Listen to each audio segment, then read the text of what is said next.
Bonsoir à tous. Bienvenue à notre réunion d'école du sabbat annexe. Nous vous souhaitons à tous une bienvenue.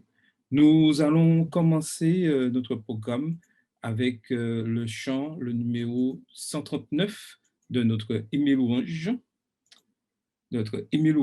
Oh que ton jour est facile. Le numéro 139 et nous allons chanter avec Carole.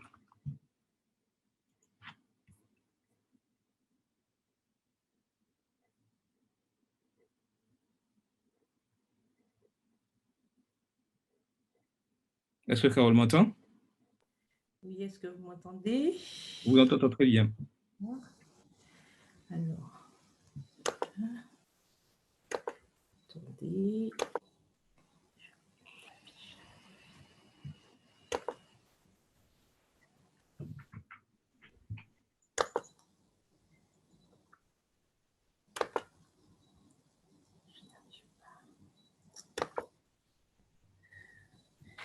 Alors, je crois que je n'arrive pas à mettre ma caméra.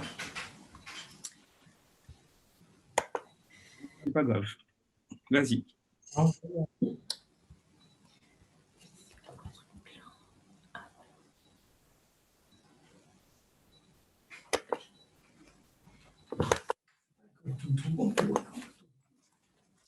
Alors, nous allons chanter ensemble au numéro 139. J'espère que vous avez passé une belle journée. On y va? Oh, que ton jour est facile, oh, combien j'aime ta loi. Dieu saint, Dieu de elle est toujours devant moi. De mes pas, c'est la lumière, c'est le repos de mon cœur. Mais pour la voir tout entière, ouvre mes yeux, bon sauveur. Non, ta loi n'est point pénible pour quiconque est né de toi. Toute victoire est possible à qui combat pas, à qui combat avec foi. Seigneur, dans ta forteresse, aucun mal ne m'atteindra. Si je tremble en ma faiblesse, ta droite me soutiendra. D'un triste et rude esclavage, affranchi par Jésus-Christ, j'ai part à ton héritage, au secours de ton esprit. Au lieu d'un maître sévère, prêt à juger, à punir, si je cherche en toi, je sers le plus tendre Père, toujours prêt à me bénir. Dieu qui guide, qui console, j'ai connu que le bonheur, c'est de garder ta parole, et je le serre en mon cœur. Fais-moi marcher dans ta voie et me plaire en tes statuts. Si je cherche en toi ma joie, je ne serai pas confus. Tout à l'heure. Merci, Carole. Et maintenant, nous aurons la bienvenue et la prière avec Yolette.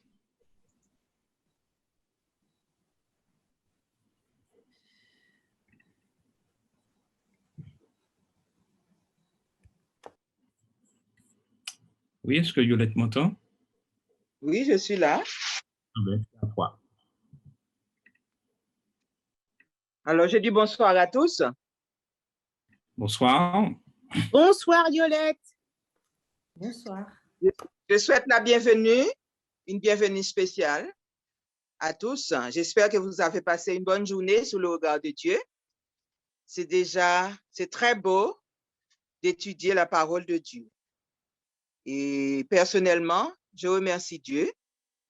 Et ce programme me fait vraiment du bien parce que ça me donne l'approche de la semaine dans l'étude de la leçon.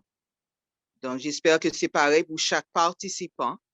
Que Dieu vous bénisse tous et participons avec joie à ce programme merveilleux que Dieu a inspiré les acteurs en ce qui concerne Charlie Cowell pour mettre en place au nom de l'Église d'Oreb pour que notre foi soit affermie de jour en jour dans l'étude de la parole de Dieu. Et préparons-nous pour le grand jour de l'éternité et partageons la bonne nouvelle du salut. Bienvenue à tous.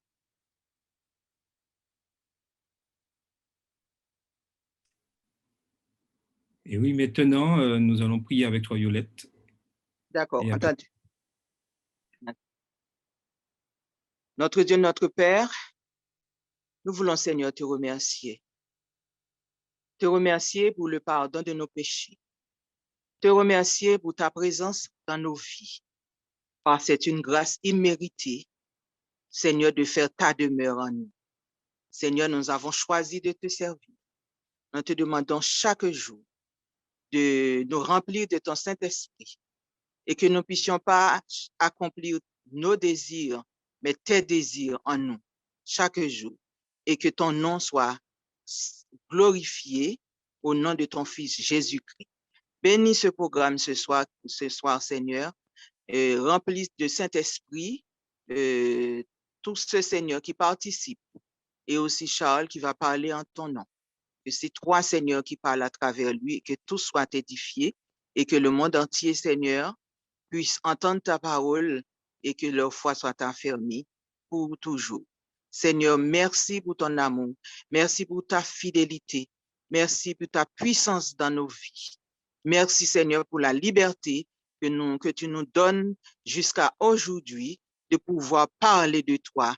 Seigneur, nous te disons merci au nom de Jésus, nous te prions et pour ta gloire. Amen. Amen. Merci, Yolette, pour cette magnifique bienvenue.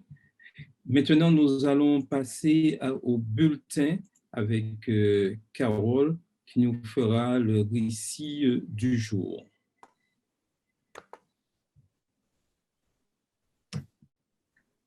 Oui, Carole?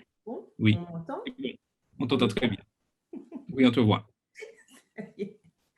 Alors, je vous salue à nouveau fraternellement. Donc, le bulletin de ce soir s'intitule « Un livre et une école ». Donc, comme la semaine dernière, nous restons au Kirghizistan. Et ce soir, c'est l'histoire de Tatiana. Donc, Tatiana, en fait, nous raconte qu'elle s'est arrêtée à une librairie d'occasion sur le chemin du retour. Donc, elle sortait du travail, elle travaillait à l'école adventiste du 7e jour de Tokmok au Kirghizistan. Et donc, en s'arrêtant dans cette librairie, elle nous dit que comme elle avait commencé à enseigner la langue et la littérature russe à l'école, elle a reçu de manière inattendue une offre pour venir enseigner dans cette école adventiste. Donc, bien sûr, elle a accepté. Et c'est le directeur lui-même qui lui avait proposé ce poste. Alors, Tatiana a acheté plusieurs livres ce jour-là et lorsqu'elle est arrivée près de la vendeuse lui a offert un livre et lui a dit « Voilà, ce livre vous est offert ». Et ce livre s'intitulait « La tragédie des siècles ». Et donc, arrivée chez elle, elle a examiné attentivement le livre et elle a commencé à lire. Et quand elle a ouvert le livre, elle a vu qu'il y avait le nom de certain Pavel Noskovs. Et elle s'est interrogée et elle a regardé de plus près et la personne avait mis son adresse. Elle s'est rendue compte qu'en fait, c'était son voisin, puisque l'adresse correspondait au bâtiment où elle habitait. Donc, elle était vraiment surprise de savoir qu'elle avait un voisin qui était adventiste du 7e jour. Et donc, pendant les jours qui sont passés, elle s'est rendue compte que, ben tiens, Le nom Pavel lui disait quelque chose parce qu'elle a une collègue à son école qui a ce même nom. Donc, elle s'est rapprochée de cette personne qui s'appelait Arina et lui a demandé si elle connaissait ce Pavel Noskov. Et donc, du coup, elle lui a confirmé, donc Arina lui a confirmé que oui, elle connaissait, que c'était son mari. Et donc, Arina a invité Tatiana à venir dans leur groupe d'études bibliques. Et au fur et à mesure, donc, ils se sont liés d'amitié. Et Arina a commencé à aller Tatiana a commencé avec son fils aîné qui s'appelle Andrei et qui a 37 ans. Et au fur et à mesure, ils ont commencé à étudier régulièrement chez la famille Noskov. Et donc, quelques semaines plus tard, l'histoire nous dit qu'il y a eu une crise spirituelle parce que Tatiana et Andrei se sont rendus compte qu'il fallait qu'ils fassent un choix. Soit ils décidaient de rester, de poursuivre avec les adventistes, ou soit ils arrêtaient complètement. Et à cette question, donc ils ont posé leurs problèmes à Rina. Et en fait, Pavel leur a répondu, « Seul Dieu peut vous sauver de cette crise. » Donc, Tatiana et Andrei, son fils, ont prié et ils ont décidé d'aller à leur premier culte le sabbat matin. Donc, l'expérience qu'ils ont faite à l'église ne ressemblait à rien de ce qu'ils avaient déjà vécu. Les membres les ont accueillis comme s'ils étaient des membres retrouvés. On les a accueillis comme des amis et ils ont passé un excellent moment. Et ils ont estimé qu'ils avaient trouvé un foyer. Tatiana et Andrei ont été baptisés le 6 avril 2019. Et elle pense, Tatiana, que c'est l'école adventiste qui les a conduits, son fils et elle, vers Dieu. Parce qu'elle déclare, « Je remercie cette école. Si je n'étais pas venue ici pour travailler, je ne me serais pas arrêtée à la librairie sur le chemin du retour pour apprendre que l'un de mes voisins de mon immeuble était adventiste. Je n'aurais pas connu l'église adventiste. Dieu a dirigé notre chemin. » Donc, il y a 3 ans, une partie de l'offrande de l'école du sabbat que nous avions donnée avait servi à construire un gymnase pour cette école adventiste à Tokmok, au Kirghizistan. Et on nous remercie déjà de collaborer à nouveau afin que l'éducation adventiste puisse continuer dans cette ville. Et nous sommes, vous le savez bien, dans la division eurasienne. Et comme point de culture, on nous dit aujourd'hui que le Tian Shan, qui veut dire les montagnes du ciel, est la région montagneuse d'Asie centrale, composée d'une série de chaînes montagneuses que vous pouvez voir à l'image. 80% du Kirghizistan se trouve dans le Tian Shan et ces 2 plus hauts sommets se trouvent aux frontières du Kirghizistan. Le plus haut, donc, nous avons le Yanshin Yokusu, qui veut dire pic de la victoire, à la frontière avec la Chine, et le deuxième, à 7010 mètres, le Kyan Tangri, qui veut dire le Seigneur des esprits, à la frontière du Kazakhstan. Le groupe ethnique le plus important du pays, donc 73,3% de la population, s'appelle les Kirghizes. Donc, vous avez quelques images. Historiquement, ce sont des nomades et les Kirghizes se déplaçaient avec leurs troupeaux de moutons, de chevaux et de yaks, vivant dans des tentes rondes, portables, appelées des yourtes.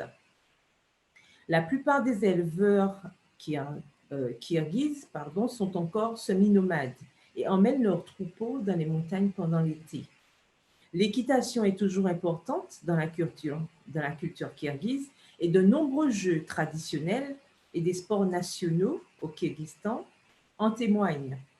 Les courses de chevaux sont bien sûr très populaires, en particulier les courses de longue distance. Donc, vous avez pu voir quelques images. Et donc, cette région continue, la mission continue dans cette région et nous vous invitons à continuer à prier afin que d'autres personnes, telles que Tatiana et Andrei, apprennent à connaître Jésus et ainsi le monde entier saura que notre Seigneur est roi et qu'il revient bientôt nous chercher. Que l'Éternel vous bénisse. À bientôt. À bientôt et merci Carole pour ce magnifique récit et que le Seigneur continue à bénir cette région. Donc, nous allons passer à notre moment clé de notre rencontre de ce soir où nous avons comme thème, comme centre, la leçon 12, l'objet du désir de toutes les nations. Et vraiment, nous voyons que durant ce livre d'Ésaïe, nous découvrons semaine après semaine des leçons importantes pour chacun d'entre nous afin de continuer notre course chrétienne. Et comme nous le voyons, chaque leçon nous permet de renforcer notre foi. Et cette semaine, la leçon 12 met l'accent sur quelque chose de vraiment particulier, où nous voyons que Dieu purifie une société injuste en enlevant les rebelles et en rétablissant le reste qui se détourne des péchés qui lui a séparés de lui.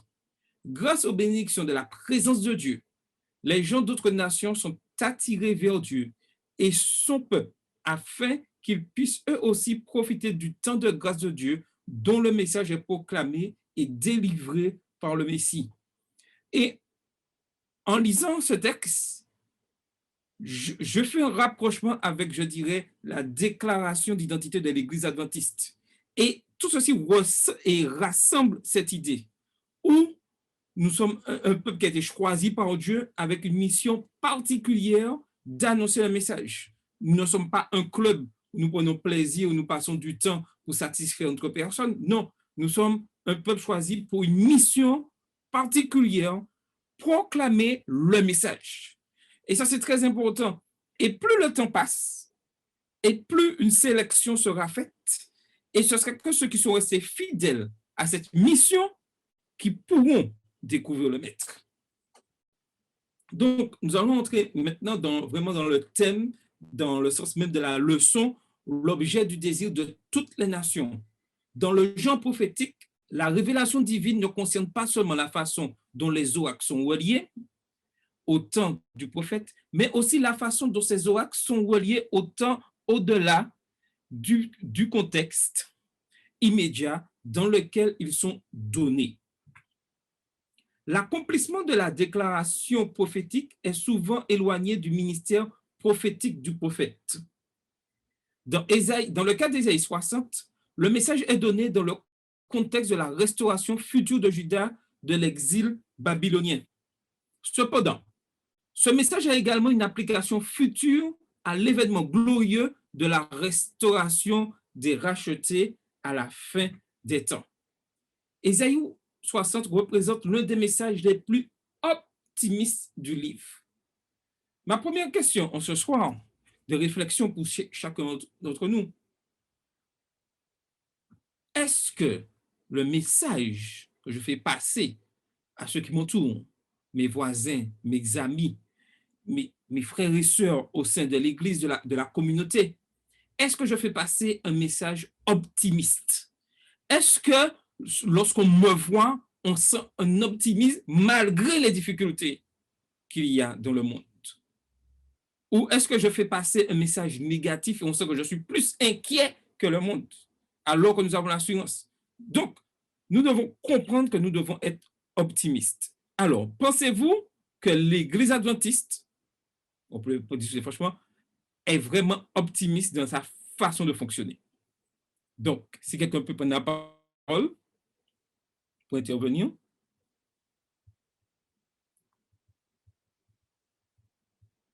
Quelqu'un voudrait intervenir?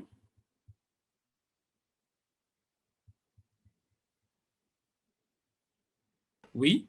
Je pense qu'on peut dire que nous sommes optimistes dans le sens où nous avons une espérance. Nous savons que tout ce qui se passe dans ce monde ne fait qu'annoncer le retour glorieux de Christ. Donc, en quelque part, nous avons toutes les raisons d'être optimistes. Donc, lorsque nous annonçons le retour de Jésus, pour moi, c'est une bonne nouvelle. Et donc, du coup, ça ne peut que soulager à mon avis, les personnes qui y croient et qui pensent que notre monde, ce n'est pas uniquement ce que nous voyons aujourd'hui, mais ça annonce quelque chose de beaucoup plus merveilleux. Tout à fait. Et nous devrons vivre dans cet optimisme et ne pas nous laisser submerger par les difficultés. Ça ne veut pas dire que nous ignorons les difficultés, mais nous avons confiance en Dieu et Dieu agit. Donc, aujourd'hui, Dieu veut un peuple qui soit vraiment en phase avec la réalité, mais avec un message d'encouragement disant qu'il y a une issue. Et cette issue, c'est Jésus-Christ. Et tout le monde est à la recherche. Mais nous savons que cette issue, c'est Jésus-Christ. La question, nous devons tout faire pour amener le maximum de personnes à Jésus-Christ dans tout ce que nous faisons. Cette leçon 12 explore les premiers versets de ce chapitre ainsi que certains versets d'Ésaïe 61. Les trois principaux thèmes qui sont explorés dans cette étude sont les suivants. Premièrement, lève-toi, resplendis. Deuxièmement, l'éclat de la ville. Et troisièmement, loin. Lève-toi et resplendis. La première proposition du chapitre inclut deux verbes avec des désignances féminines à l'impératif. Se lever, resplendir. Et ceci est un message pour chacun d'entre nous. Il est temps que nous puissions nous lever, nous sortir de cette des fois léthargie que nous avons et resplendir, avoir cette lumière qui éclaire. Et lorsqu'on nous voit, on voit vraiment des hommes et des femmes qui se mettent debout pour resplendir l'amour de Jésus-Christ dans cette société. La proposition présuppose une référence à Jérusalem et à sa restauration future. Il y a quelques références liées à se lever dans le chapitre précédent, mais dans ces cas, l'expression est utilisée dans une description chaotique de la chute de Juda. Dans Ésaïe 60, l'expression est plutôt associée à un élément positif. Lève-toi, resplendis. Cette combinaison de mots est le point de départ à partir duquel nous pouvons déduire certaines allusions d'Ésaïe à la bénédiction d'Aaron dans Nombre 6, versets 24 à 26. Que l'Éternel te bénisse et qu'il te garde. Que l'Éternel fasse luire sa face sur toi et qu'il t'accorde sa grâce. Que l'Éternel tourne sa face vers toi et qu'il te donne la paix. Et ce message est toujours d'actualité pour chacun d'entre nous. Ce message est d'actualité pour tous les êtres humains. L'Éternel est prêt à nous bénir. Mais nous n'avons qu'une seule chose à faire. Accepter l'amour de Jésus-Christ. Accepter ses commandements. Accepter de le suivre.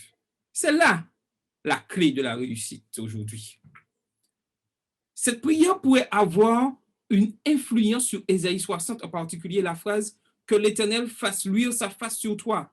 Le lien entre la bénédiction d'Aaron dans Nombre 6, verset 24 et 25, et Ésaïe 60, réside dans l'utilisation de la même racine verbale hébraïque, briller, dans les deux textes. Ésaïe semble appliquer à la Jérusalem rachetée une bénédiction du Pentateuque qui est mentionnée dans la référence au rayonnement de la face de Dieu.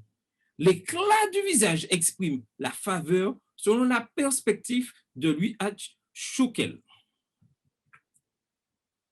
Ainsi, Ésaïe réconforte Jérusalem en utilisant l'image de la clarté. Mais Jérusalem n'a pas sa propre clarté. Et on peut faire ce parallèle avec nous aujourd'hui.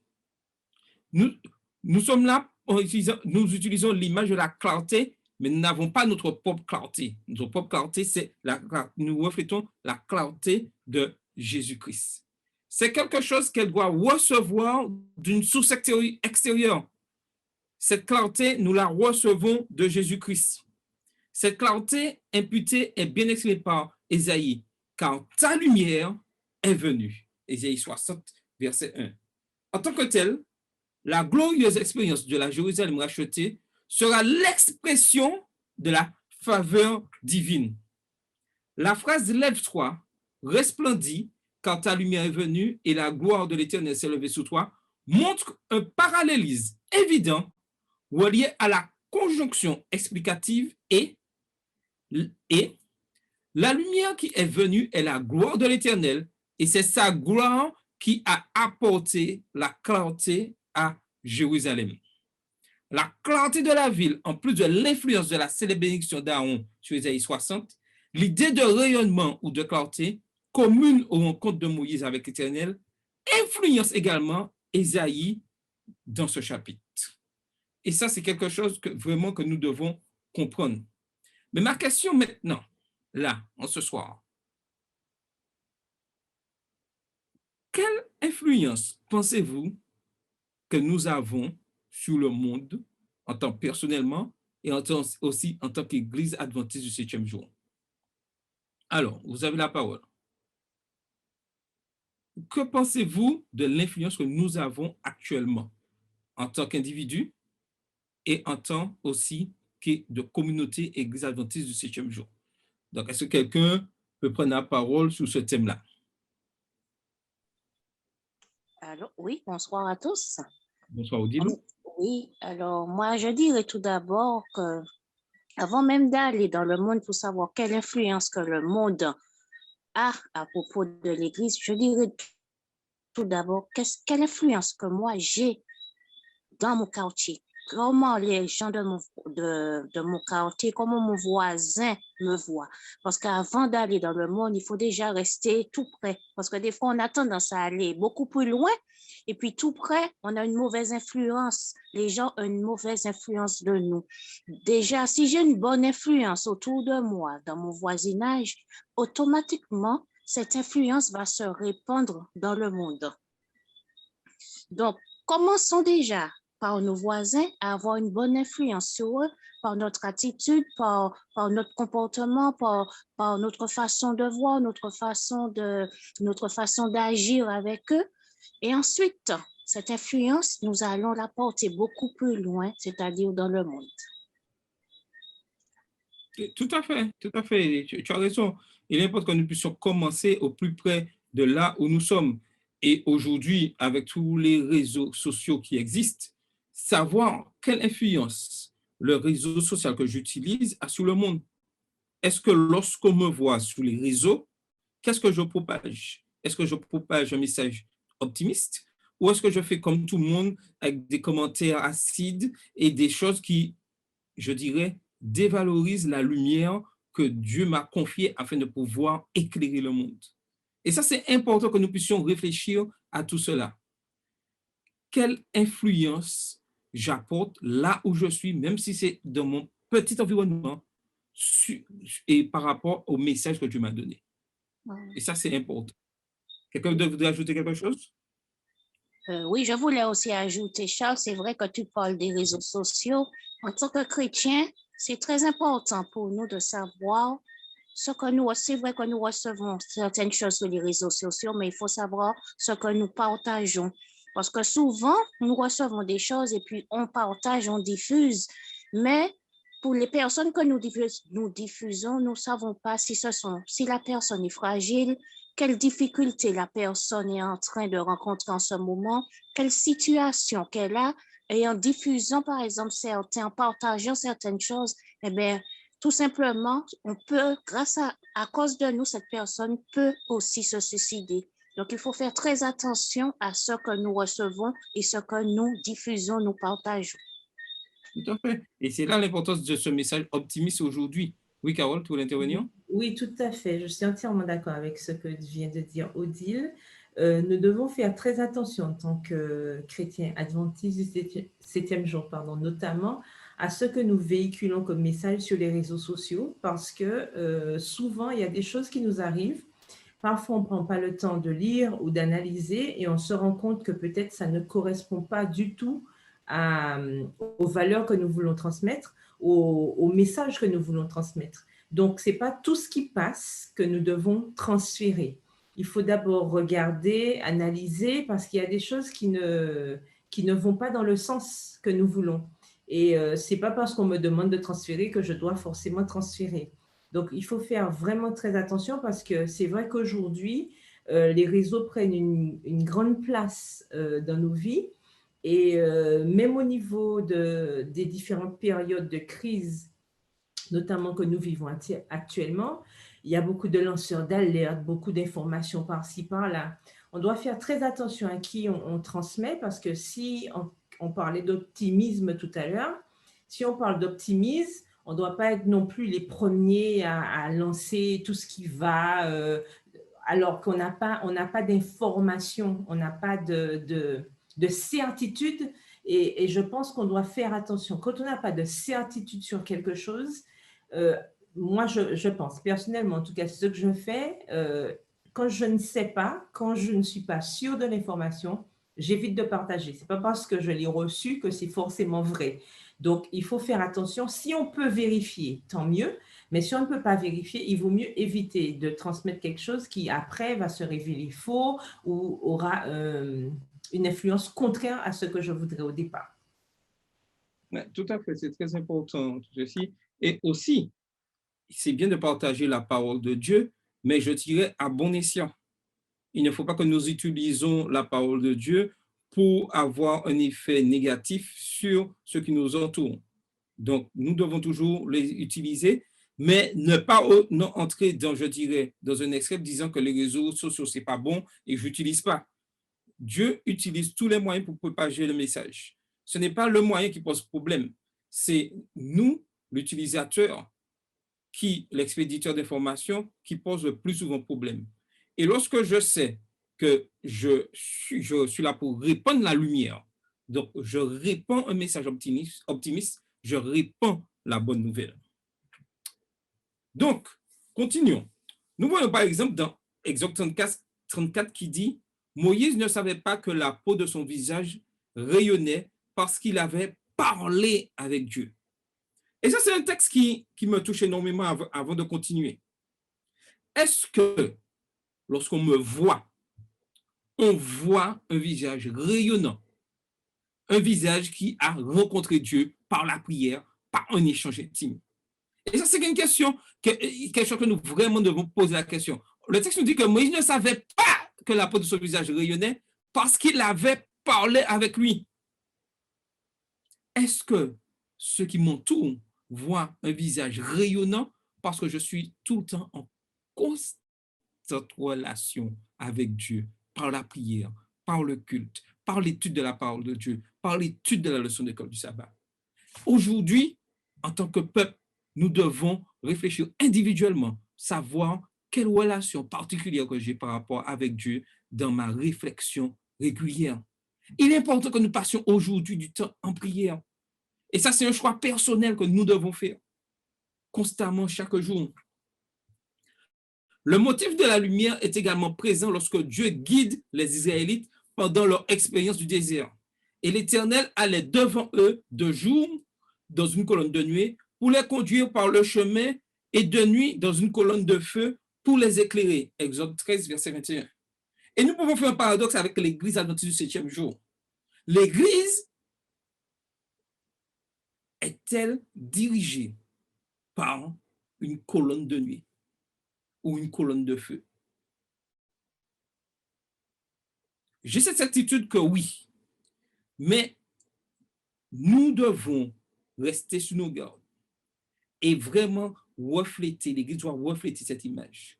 C'est vrai qu'elle sera attaquée, c'est vrai qu'elle est attaquée, mais comment répond-elle à ces attaques? Quelqu'un voudrait-il ajouter quelque chose avant de continuer? Non? Alors, Ésaïe 60, oui, Carole, tu voulais intervenir, oui. Ce que j'ai lu. Non, je voulais dire, effectivement, il est important pour nous de nous rappeler que c'est l'Église de Dieu. Ça, c'est extrêmement important. Avec ou sans nous, l'Église de Dieu va toujours perdurer. Et ça, on doit garder ça en mémoire. Et il vaut mieux que ce soit avec nous, c'est sûr. Il faut faire attention à ne pas, je m'excuse de l'expression, mais diaboliser l'Église, parce qu'on entend souvent ah oui, l'Église est ceci, il n'y a pas ça à l'Église, les gens ne s'aiment pas, et ceci et cela, enfin, que l'Église est pire que le monde. On entend souvent ce genre de réflexion. Je pense que ceux qui sont connectés l'ont déjà entendu aussi.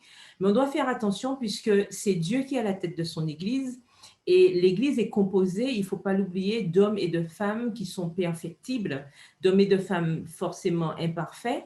Et donc, il faut qu'on fasse pas l'amalgame entre l'Église et ceux qui font partie de l'Église.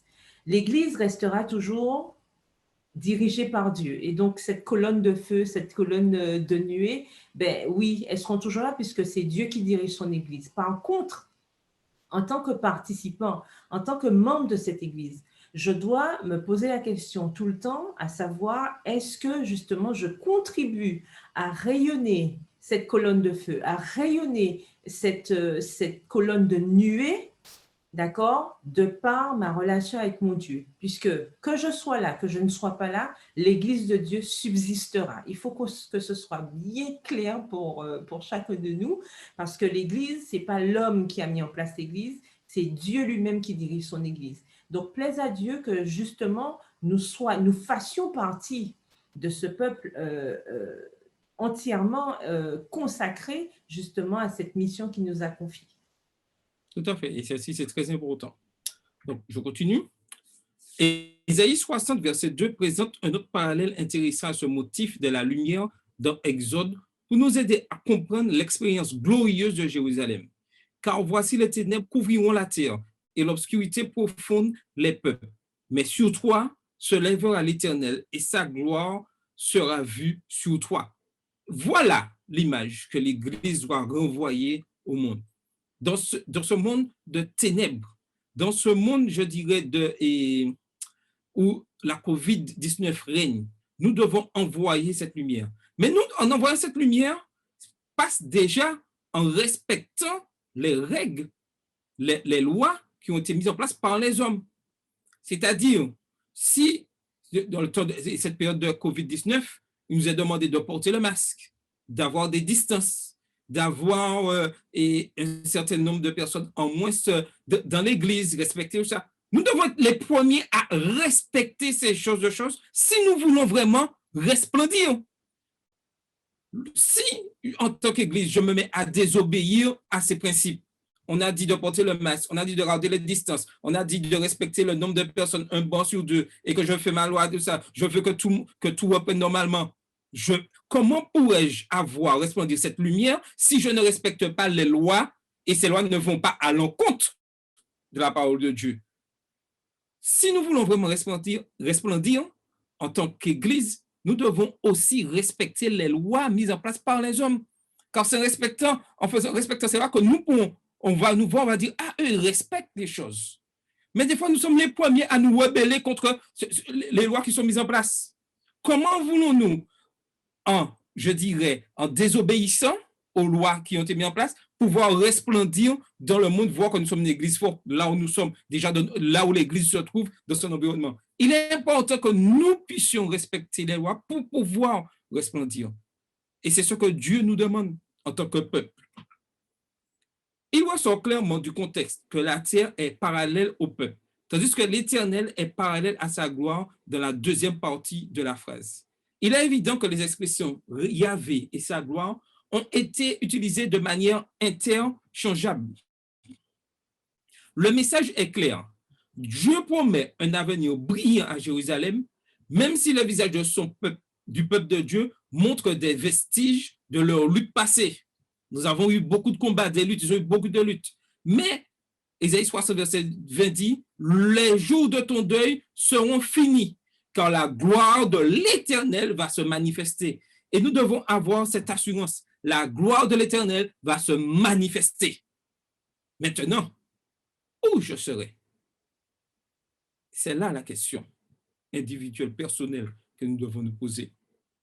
En des termes majestueux, Ésaïe l'a décrit. Le soleil ne sera plus ta lumière de jour et la clarté de la lune ne t'éclairera plus, mais l'Éternel sera ta lumière à toujours et ton Dieu ta gloire. Voilà notre message d'espérance, qu'il y a cette promesse qui est faite à tous ceux qui vont rester fidèles à la parole de Dieu. Cette nouvelle expérience apporte également une prospérité extrême. Et tu suceras le lait des nations et tu suceras les mamelles des rois. Ésaïe 60, verset 16. Cette nouvelle ère de prospérité comprend également un nouvel ordre dans la ville. et je te donnerai pour gouvernant la paix et pour magistrat la justice. La joie, la transcendance et le salut sont d'autres caractéristiques de la glorieuse Jérusalem. Tous viennent de l'Éternel. Et remarquez bien le paradoxe. Remarquez bien qu'il nous est promis une nouvelle terre, quelque chose de restauré. Il ne nous est pas dit que c'est dans cette terre remplie de péchés que les choses, que les promesses de Dieu s'accompliront pleinement. Donc, nous avons à faire passer ce message et à faire comprendre ceci. La nuit a disparu pour la ville abandonnée. Un nouveau jour est venu et ils t'appelleront la ville de l'Éternel, la Sion du Saint d'Israël. À cet égard, Ellen White commente et dit: Lève-toi, sois éclairé, car ta lumière arrive et la gloire de l'Éternel se lève sur toi. Isaïe 60, verset 1 dit le prophète. Le Christ vient avec puissance. Il vient avec sa propre gloire et la gloire de son Père. Les saints anges l'escortent. Alors que le monde est plongé dans les ténèbres, la lumière brille dans les demeures des saints. Ceux-ci saisiront les premières lueurs de sa seconde apparition. Une lumière éclatante resplendira de la gloire céleste, et le Christ, le Rédempteur, remplira d'admiration tous ceux qui l'auront servi. Tandis que les méchants s'enfuiront, les disciples du Sauveur se réjouiront en sa présence. Les rachetés recevront alors l'héritage qui leur avait été promis. Ainsi, les desseins de Dieu en faveur d'Israël s'accompliront littéralement. L'homme n'a aucun pouvoir pour annuler les projets divins. Même au milieu des embûches de Satan, ces projets se sont réalisés. Les projets de Dieu se sont toujours réalisés, nous dit Ellen White. Il en fut ainsi pour la maison d'Israël à travers les discordes de la monarchie. Malgré tous les problèmes de rois qui désobéissent, les promesses de Dieu se sont toujours accomplies. Il en est de même avec l'Israël spirituel de nos jours. Et elle le dit dans Prophète et Rois, les pages 993 à 994. Donc, il est important que même au milieu des problèmes de tout ce qui passe, la prophétie, la promesse de Dieu qu'il a dit qu'il va revenir, les choses vont s'accomplir. Et j'aime bien cette partie-là. L'homme n'a aucun pouvoir pour annuler les projets divins. Et c'est ce qui doit nous donner vraiment cette force dans cette espérance. C'est que quand Dieu a parlé, quand Dieu a promis, malgré que Satan peut mettre des embûches, peut mettre des hommes mal placés, les projets de Dieu se réalisent. Et ils se réaliseront. Jésus a promis de revenir. Il nous demande d'être la lumière dans les ténèbres en ce moment. Soyons fermes, soyons fidèles. Maintenant, voyons loin le thème principal qui couvre l'ensemble du chapitre 61 est le Messie, qui apporte la rédemption et la justice à son peuple. Voilà notre mission. Faire connaître qu'il y a un Messie qui apporte rédemption, justice. Pas une justice comme les hommes, pas une justice immédiate. Le temps de Dieu n'est pas notre temps. C'est vrai que des fois, nous souffrons et nous aimerons que Dieu fasse justice rapidement. Mais Dieu sait pourquoi il prend son temps. Et nous devons accepter le temps de Dieu. Ce n'est pas facile, hein? Je n'ai jamais dit que c'est facile. Mais nous devons accepter ce temps de Dieu et rester accrochés à lui, sachant qu'il nous fera justice. Si ce n'est pas dans notre vivant, mais Dieu rendra justice lorsqu'il reviendra juger le monde. Ayons cette certitude. Est-ce que quelqu'un voudrait ajouter quelque chose avant que je puisse continuer? Tout est clair? Oui? Carole? Oui, je voulais ajouter, enfin, compléter ce que tu disais tout à l'heure concernant les autorités, puisque dans Romains 13, le verset 1 et suivant, vous pourrez lire jusqu'au verset 7, on nous dit bien que chacun se soumette aux autorités qui nous gouvernent, car toute autorité vient de Dieu et celles qui existent ont été établies par Dieu. Alors, c'est important aussi, je pense, ce verset parce que, comme tu disais tout à l'heure, tant que ça ne va pas à l'encontre de la volonté de Dieu, nous n'avons pas à bouger. C'est-à-dire qu'il ne faut pas faire une espèce d'amalgame. Oui, ben, c'est la fin du monde, on nous dit ceci, on nous dit cela. La Bible est claire, tant que ça ne va pas à l'encontre de la volonté de notre Dieu, nous n'avons pas à paniquer ou à quoi que ce soit. Et je pense que c'est important aussi de nous rappeler cela parce que c'est Dieu qui dirige le monde. Même si le malin donne l'impression, d'accord, qu'il fait quelque chose, qu'il dirige quelque chose, nous savons que c'est faux, puisque Dieu a créé le monde, il est le maître, d'accord, c'est lui qui est le créateur, donc il gère ce monde, il a un œil sur tout ce qui se passe, même si le malin est en train de faire rage de par le péché, mais nous savons qu'au final, déjà, nous savons qu'il est condamné, donc ça c'est déjà un autre point positif. Ensuite, nous savons que ce monde sera restauré à un moment donné. Donc, celui qui est le créateur fera ce qu'il faut pour que ce monde ressemble à ce qu'il a voulu dès le départ. Donc, nous devons garder ça aussi en tant que chrétiens dans notre tête, que c'est Dieu qui dirige ce monde et quel que soit ce qui arrive, que ce soit de positif ou de négatif, ça reste Dieu. Donc, il aura toujours la même mise sur tout ce qui s'y passe. Donc, nous n'avons pas besoin de paniquer. Tout ce que nous avons besoin de faire, c'est de continuer à faire confiance à notre Dieu pour justement arriver jusqu'à cette fameuse promesse, la réalisation de cette fameuse promesse, c'est-à-dire son retour et cette envie que nous avons tous de pouvoir vivre avec lui pour l'éternité. Amen. Alors, ce chapitre peut être divisé en 3 sections. Première partie, la prophétie du Messie à venir et de sa mission, les versets 1 à 3. Deuxièmement, l'effet ou le résultat de la mission du Messie, les versets 4 à 9. Et troisièmement, l'hymne d'exaltation à Dieu, les versets 10 et 11. Loin est un thème récurrent dans la Bible. Oindre signifie prendre un individu et le mettre à part pour une fonction ou une mission particulière. Par exemple, Aaron est oint par Moïse pour être le grand prêtre, Exode 40, verset 13.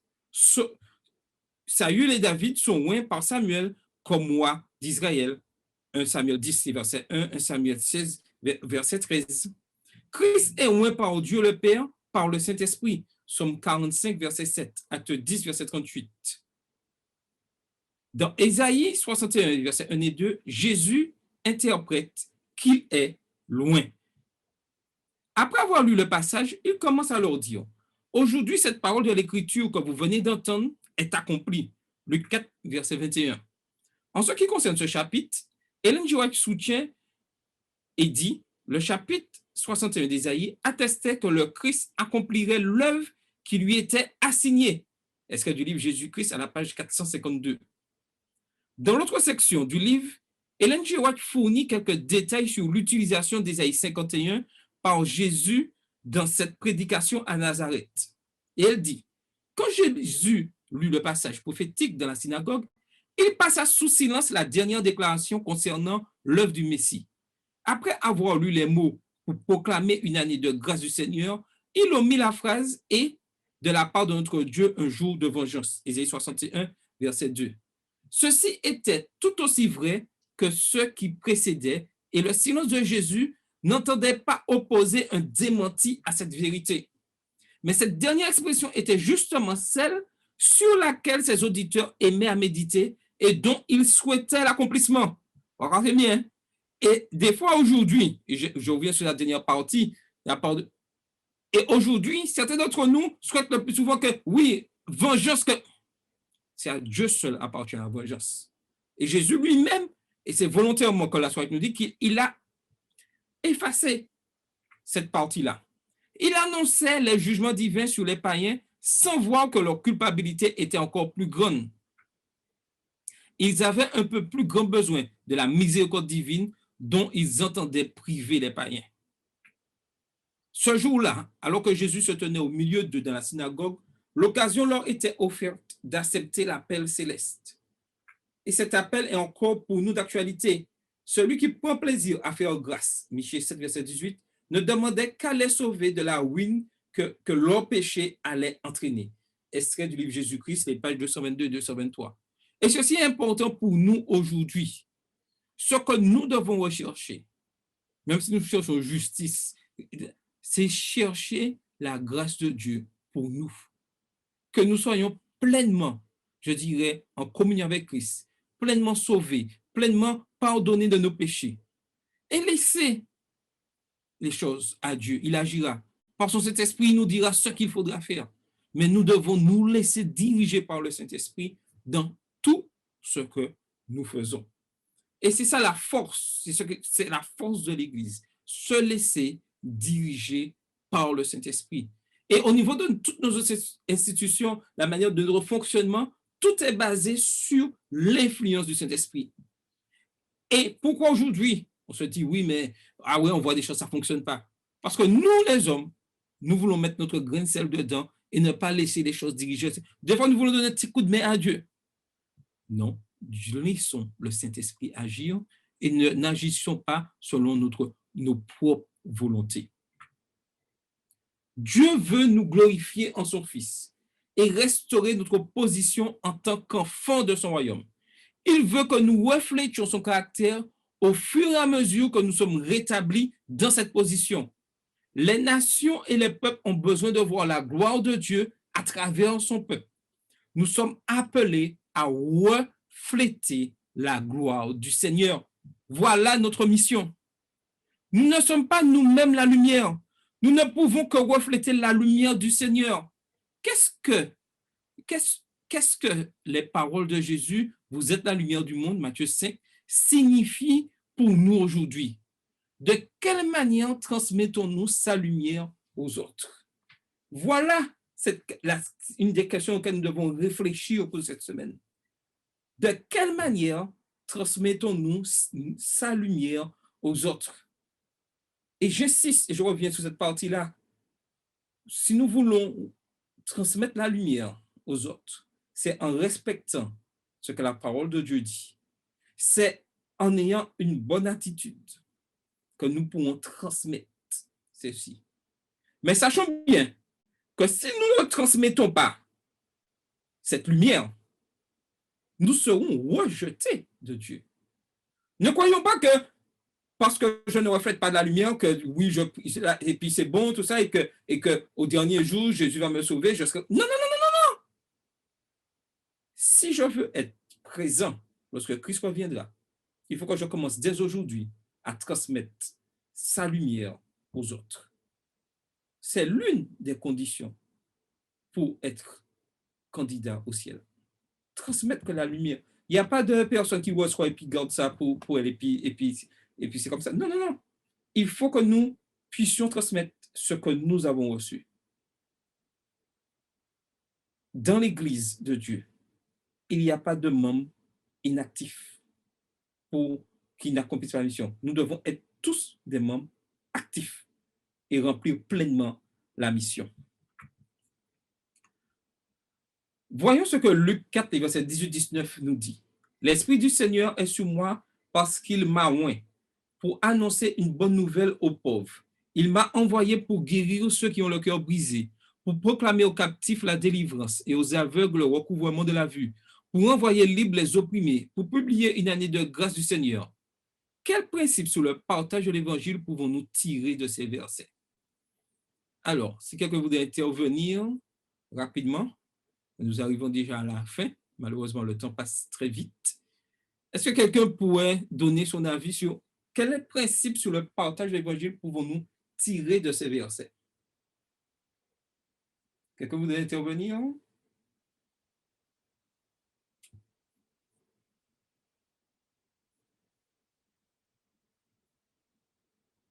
Donc, il est important de comprendre que l'Esprit du Seigneur, de la même manière qu'il était tombé sur Jésus pour accomplir la mission, Dieu souhaite vraiment que son Esprit soit avec nous. Il souhaite nous joindre pour annoncer cette bonne nouvelle. Que nous soyons des ambassadeurs, je dirais, qui travaillent avec Christ, avec Dieu, pour accomplir la mission. Voilà ce que Dieu nous demande. Et voilà ce que nous devons accomplir pour obtenir cette couronne céleste. cette couronne céleste. Et il nous est dit dans le livre de l'Apocalypse, il y aura des étoiles représentant ce que nous avons fait. Il est important que nous ayons au moins une étoile pour être qualifiés pour aller au ciel. Et cette étoile passe par le fait de pouvoir resplendir cette lumière que Dieu nous a donnée. Et nous allons terminer par ces questions qui nous permettront au cours de cette semaine de mieux comprendre la leçon, d'approfondir. Et quand nous continuons chaque jour d'étudier la parole de Dieu, cette leçon école du sabbat, nous comprendrons l'objet du désir de toutes les nations. Question pour une application dans la vie chrétienne. Comment manifester dans ma vie que Jésus, mon Rédempteur, m'a racheté de l'esclavage du péché? Comment transmettre la parole de Dieu à nos enfants en leur faisant découvrir l'amour de Dieu pour eux? Quelle lumière faisons-nous briller autour de nous? Quel est le message essentiel à transmettre autour de nous? Que change à ma vie sur terre la perspective de la Jérusalem spirituelle? Voilà notre mission. Mon souhait, c'est que chacun de nous puissions accomplir fidèlement cette mission jour après jour. Et je demandais à Odile, si elle le peut, de nous faire une dernière prière. Une prière qui permettra de comprendre l'importance que nous devons être vraiment en relation avec Dieu constamment. Est-ce que Odile m'entend? Oui, tout à fait. Ok, d'accord. Tu peux nous faire la dernière prière, s'il te plaît? Oui, pas de problème. Merci. Ok. Notre Père, notre Dieu, nous te remercions, Seigneur, pour ce moment de partage que nous avons passé sous ta divine protection encore une fois, et nous pensons que tu étais au milieu de nous. Seigneur, tu nous connais mieux que nous-mêmes. Tu sais que c'est toi qui nous as créés, Seigneur. Tu sais que nous sommes des pécheurs, mais Seigneur, tu nous aimes. Et ce que tu nous demandes, Seigneur, c'est de délaisser le péché chaque jour et de revenir à toi. Nous te demandons, Seigneur, par le sang de Jésus, de nous laver, de nous purifier. Tu sais que nous ne sommes pas parfaits. Change, transforme nos cœurs chaque jour à ton image, Seigneur. Éloigne en nous tout ce qui ne t'appartient pas. Et permets que chaque jour, Seigneur, nous soyons remplis de ton esprit afin que nous puissions chaque jour discerner le bien du mal. Nous avons une mission, Seigneur. Cette mission, c'est de transmettre la lumière, Seigneur. Il y a plusieurs façons de transmettre cette lumière. C'est vrai par ta parole qui est la Bible, mais aussi par notre attitude, nos comportements, la façon de vivre, Seigneur, par nos actes, nous puissions aussi transmettre cette lumière. Permets, Seigneur, que nous ne soyons pas dans les ténèbres, car nous connaissons ta parole, mais que chaque jour, Seigneur, nous puissions briller, que ce soit là où tu nous as mis, que ce soit dans le milieu scolaire, le milieu professionnel, Seigneur, que ce soit à l'église, que ce soit là où nous nous situons, permet que nous puissions toujours transmettre cette lumière, que nous puissions toujours briller pour toi, afin que ceux qui nous voient, eux aussi, puissent venir à nous, afin qu'eux aussi, ils puissent briller pour toi. Garde-nous, dirige-nous. Nous savons, Seigneur, malgré tout ce qui se passe dans cette société, que c'est toi qui es au contrôle, c'est toi qui diriges ce monde et personne d'autre. Nous savons aussi que tu reviens bientôt, même si c'est pour une seule personne, tu reviendras comme tu nous as promis. Garde-nous, dirige-nous, protège-nous, guide-nous chaque jour. Nous n'avons aucun mérite, mais nous te prions au nom de Jésus et pour ta gloire. Amen. Amen. Donc, nous arrivons déjà à la fin du trimestre. La semaine prochaine, nous verrons la leçon 13, dernière leçon, renaissance de la planète Terre. Donc, je vous souhaite une bonne semaine, que le Seigneur vous bénisse et que nous puissions toujours continuer à étudier la parole de Dieu. Restons fidèles, car cette promesse est pour chacun d'entre nous. Amen.